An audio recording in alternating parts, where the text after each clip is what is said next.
Welcome back to another episode of Diamond Podcast. I'm your host, local realtor Alfredo Diamond, community advocate, entrepreneur.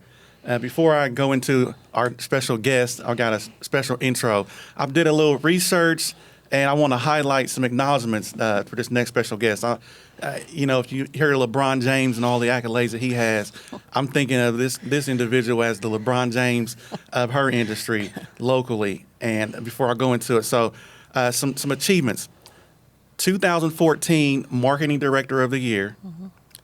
2016 Achievement of Excellence Large Business. New Assistant Living Administrator of the Year 2017. 2018 Athena Award finalist. Outstanding Community Director 2019. Assistant Living Community of the Year, I think again in 2020. Community Spirit Award 2020. Buy Local Award, I think 2021. And Assisted Living Community of the Year again for 2022.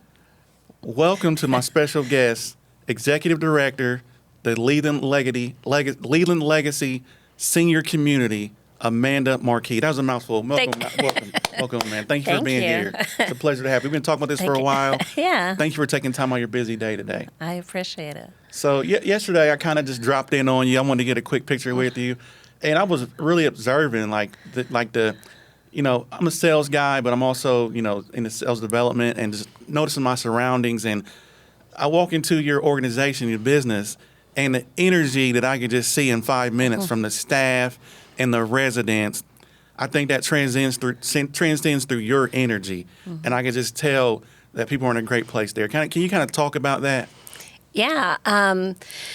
So between employees or even the residents, I've just always felt like just because you're getting older doesn't mean you can't still have fun and enjoy each other. And so I've put a huge emphasis on that, whether it be the residents or the employees. So we genuinely really enjoy each other.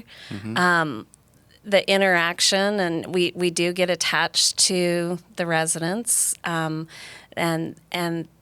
it makes a difference. It makes a huge difference. So I'm glad you were able to see that, though. Yeah. It's a lot of fun. One of the ladies that I think you're talking about that we were interacting with, and she's not able to speak physically, but it's great because we can still communicate together really well together. So, yeah, she's really, really special to us. Yeah, and so you were telling me earlier before the show, that her story with this individual, that maybe you almost lost her through through COVID? Yeah. And kind of unpack that there. Yeah, so during the pandemic, it was hard because all of a sudden the world's shutting down and everything that we feel strongly about being interactive in the community and with each other, there were so many limits, and we were concerned that we were going to lose the resident that you saw me interacting with. And so she's a huge Colts fan, and so I just kind of started putting the word out that, it would be really great to have one of the players or a mascot or something.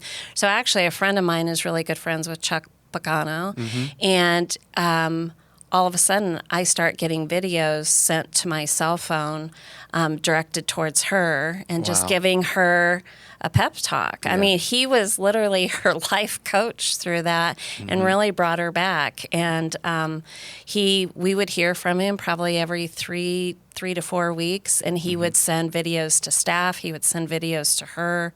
I mean, it was just really beautiful. He even sent an autographed copy of his book to her, and just a really neat human being. But it's just those things as far as, yes, we're a healthcare facility, but sometimes there's not any medicine that can fix a certain situation. And so it was really important to me. And there were a few of those videos that he directed even to me. Wow.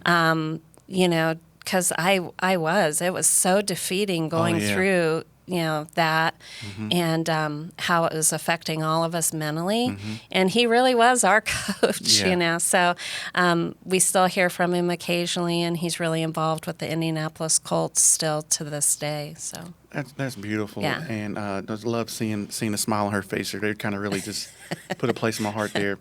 But, COVID was a tough spot, and I know you've had other interviews and questions about that. I don't want to beat that up. That was a very tough time. I don't think people realize, the impact on the staff, the residents, resources, and how it really impacts you. And we can touch on some of that, but what I really want to know is what shaped you to be able to hunker down where you might feel defeated, knowing your staff is dependent on you to be the top-down leader, right, leading from the front. right. Who or what inspired you to say, hey, I'm going to take this situation and I'm going to kick butt? Well, wow, where do I begin with that? So the pandemic, fortunately, I have a great team. Lisa Jelly May, she's a director of our director of nursing, and she had just actually started like 6 months before. But I really, there's just those interviews that you go, this is the person that I want, this is the person that I need. And we actually held out for a long time. We weren't connecting as far as timing where she was in her career as making a move. And I held out for a year for her. And I think sometimes you just know in your gut. Did I know a pandemic was coming? Right. Absolutely not. But we really put our, heads together, and we started watching it when it was in Washington, state of Washington. So we actually started doing some of that protocol 3 weeks before, as far as masks and all the things to prevent it getting in our building. And we actually went almost 10 months without having our first case. Because if you remember right, I mean, those were the that was the industry that was getting hit the most, and they were losing lives and everything. And so when we started doing the lockdown protocol and everything, it was scary. But again, we were also trying to be a good diversion for our residents, because mental health is so important. I don't care what age you are or what industry you're in, how rich you are. I mean, it is so critical. So we used humor a lot with some of our things with trying to help the residents and cope. Yeah. But in that first month, our owner, who is Halal Shapiro out of Chicago, he actually got COVID and was on a vent in the first month. Man. So we really were flying solo. I mean, we just stuck to our game plan. Infection control is the same no matter whether there's a pandemic or not. So we were just consistent in what we did. But I'll be honest with you, it's a 7-story building. It helped a lot with social distancing, because guess what? The people on the 7th floor aren't going to be on the 2nd floor and vice versa. So as many times over the years that I've complained about the elevators and such a massive, it really swung in our favor when it came to that. But one thing, I mean, I just can't stress the fact of the staff that we have. And yes, I can be a good leader, but you also, being a good leader doesn't mean you do everything either. Right. And so training people, whether it's housekeeping, whether it's dietary, whether it's nursing, all those people were so vital through that process. And so I've said, sometimes what you do can mold how you think too, and how I've always tried to relay to all of the employees, if you have a chair with 4 legs to it, if you're missing a leg, the chair's going to fall. So, I don't care if you're, in nursing or maintenance or dietary, all of those are so vital. And we have a lot of longevity too with our employees. I think it's important for everybody needs to be needed. So in your position too, I think it's important for everybody to realize how important they are. So. Has anything out of that situation, processes changed that help you get through challenges you face today? And we're still kind of dealing with COVID. COVID's still going around today. Right. So, we're as preventative as possible, but we're still, it's important for us to still live our lives. But the healthcare community, I don't think that people realize. I mean, really up until last year, even in the spring, we were still wearing masks and so forth. So where the world started to open up, it didn't really for some of the elder population.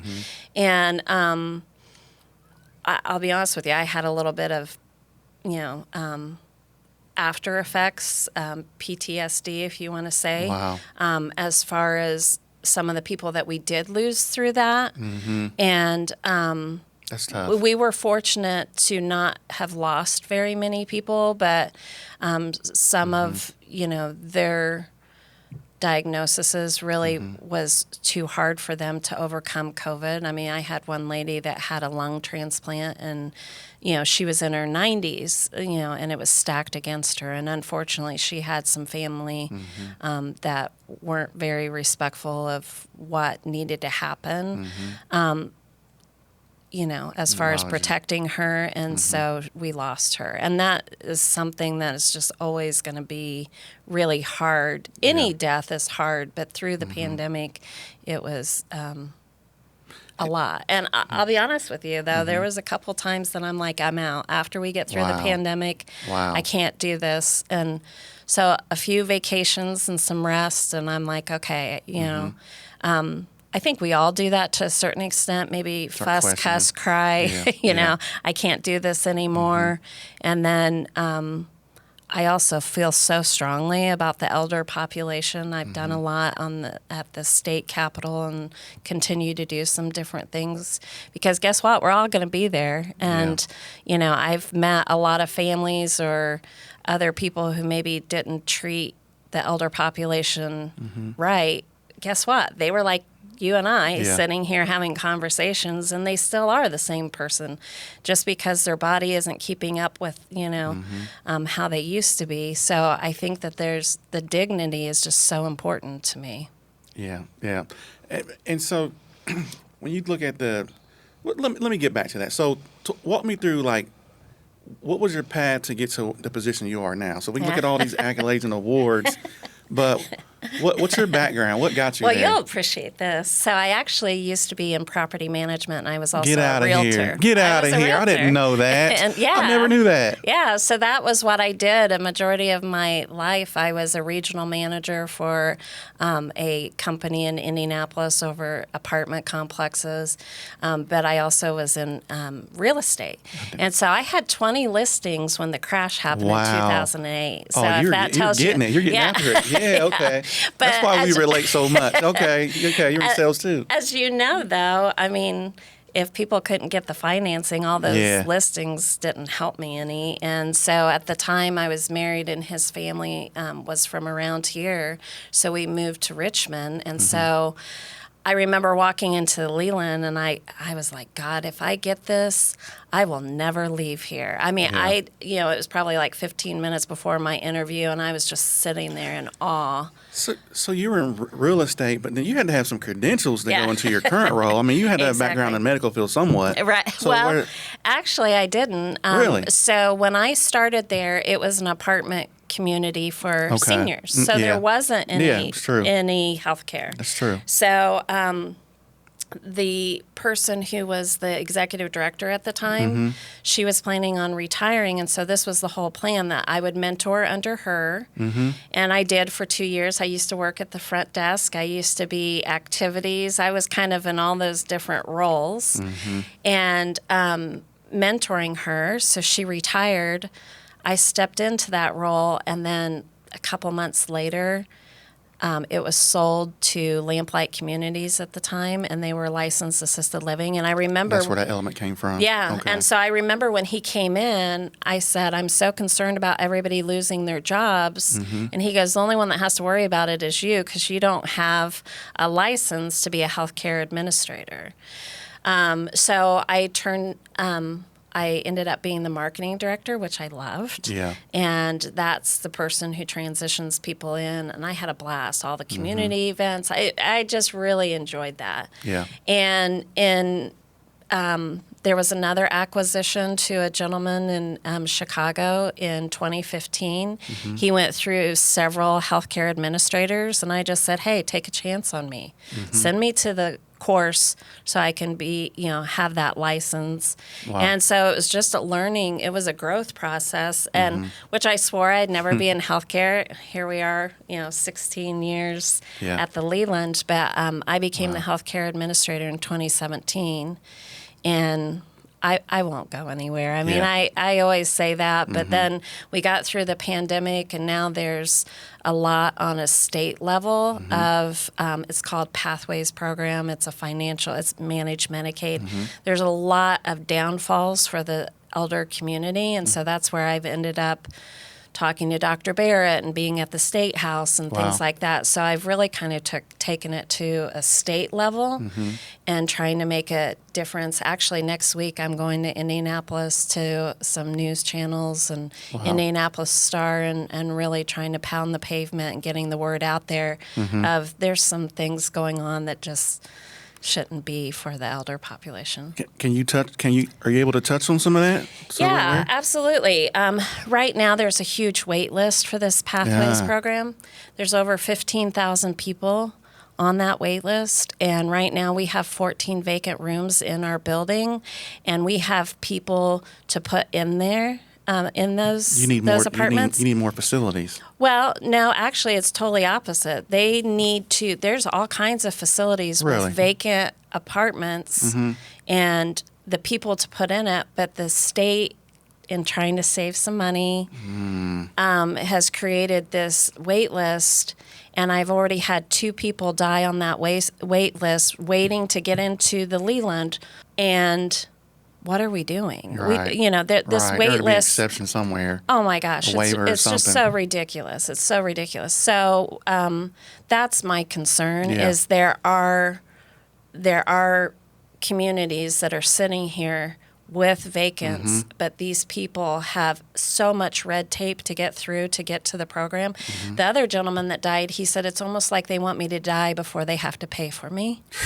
And Where are we at? those exactly. Yeah. And so where I was ready to bail on the pandemic, and like I said, This is I fun, got yeah. through it, and I'm like, this is the hill that I am Yeah. going to climb and fight Yeah. for these people. But you're the person And- to make a difference. Yeah. You care. Yeah. You're going out of your way to make a difference. Yeah. I mean, we need our community needs Yeah. people like you. Yeah, and it's just so frustrating to Yeah, see. absolutely. And there's so many other stories. I mean, it's just ridiculous. I have another lady who's having to get a temporary apartment until she can get in too.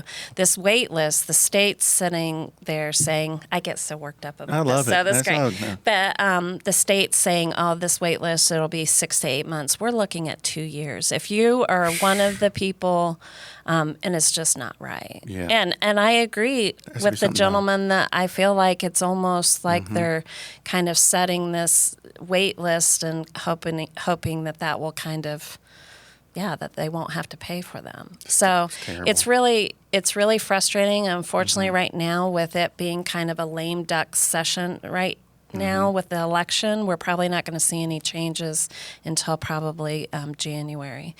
Dr. Barrett has been phenomenal, though. Shout out Brad Barrett. Yeah, he has met with me several times, is really good about when they're in session, if there's something, which, he's a surgeon. You would think that, he knows everything about healthcare, and he'll be the first to say, no, I did the surgeries Right. and things like that. Right. So he's so good about emailing or asking me questions.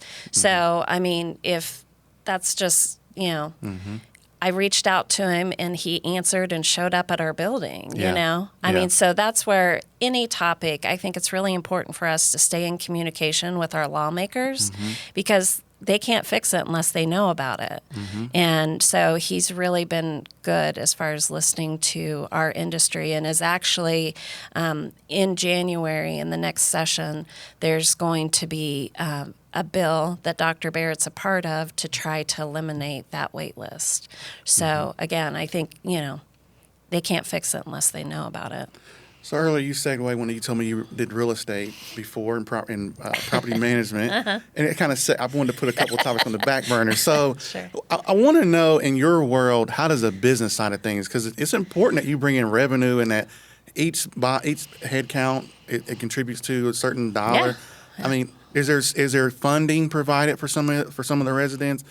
What does it look like at your level as far from a business perspective, and what's important to you, Right. your company? Well, so a couple of things. When Hillel bought the building in 2015, he's from Chicago, so he has vendors and things like that, and Okay. he wanted to bring his people in to, work on the building.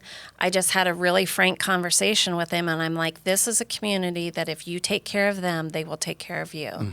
And I do think that there's some principles that you just have to do in business, and you'll be rewarded for it. And so all of our vendors are local vendors. Okay. And so Buy local. yeah, exactly. So, whether it's construction, plumbing, any of that, the only one that's not local is our food source, which, there's not a Cisco or a U.S. Foods in Yeah. Richmond, but they're in Cincinnati. So that's the only one that's not, I would consider local, but I don't have a lot of options. Local, but not local. Exactly. So, but even our elevator, we bought new elevators, which it was like $600,000. But Wow. the company that services them, the owner lives in Liberty, Indiana. So I'm still putting that in the buy local category. Yeah. He's here in, I don't care what time, a day, night, holiday, they're there to service. But in return, I really do feel like the Leland has been successful because guess what? We are, doing business with our neighbors. So when it comes time for them, they're thinking of us as well. Oh yeah. And their micro communities are. So when you think of from the business perspective, are most of your residents, or what's the ratio of residents that are self-pay? Right. And do you accept like government funding, Medicaid, Yeah. Medicare? Like how Yeah. all that?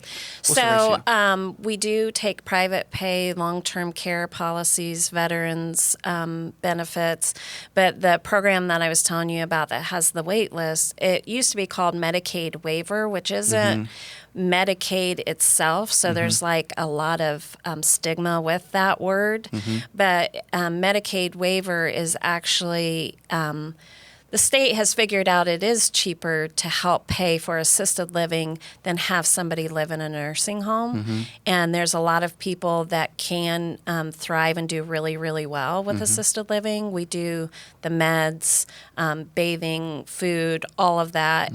It's just not the magnitude of a nursing home. Okay. So a nursing home, you'll probably see IV carts, being pushed around or people confined to their bed. Although with assisted living, we can have hospice even down to the end. So, it just depends on what level of care that person's needing. Okay. But Medicaid waiver does help offset the expense. So it's a lot cheaper to have the Medicaid waiver. They have a copay, so it's around $1,000. Okay. And then that government program pays for the rest. So, yeah, there's several different options, and a lot of people think that assisted living is expensive. You're looking at probably around $4,000 for private pay, but for a nursing home, you're looking at close to $8,000. So if that person can thrive and do well, it really is a good option to make their money last longer. $4,000 a month. Okay. And that includes your nursing care. That's one of the higher. Yeah. We have some people that are around 2,500. It just depends on their level of care. But really, the maximum you're going to see is around 4,000. But, if we tabby up our bills, Yeah. you're going to see by the time Oh, you yeah. pay the mortgage, the Oh, food, yeah. That's the a good deal. utilities, the That's taxes. a good deal. Yeah, that's a good deal. And so And to be in a safe place and taking care, help, someone making Yeah. sure you're doing what you need to do. somebody there worth it. 24/7. And for the family, like Yeah. man, knowing that your loved one is having some attention there. Yeah. That's great. So in my world and your world, in your past experience, I come across situations where people ask me like, so maybe you got that person that new client that's a resident that's going Medicare or Medicaid, and they own a home and they have to transition. People, they have to sell their properties. So the What do you know good about part that? is when they're moving to our facility, yes, they do have to list their home and be actively, if they're going on the Medicaid waiver program. But they can still own a car. Okay. They can good to still know. own the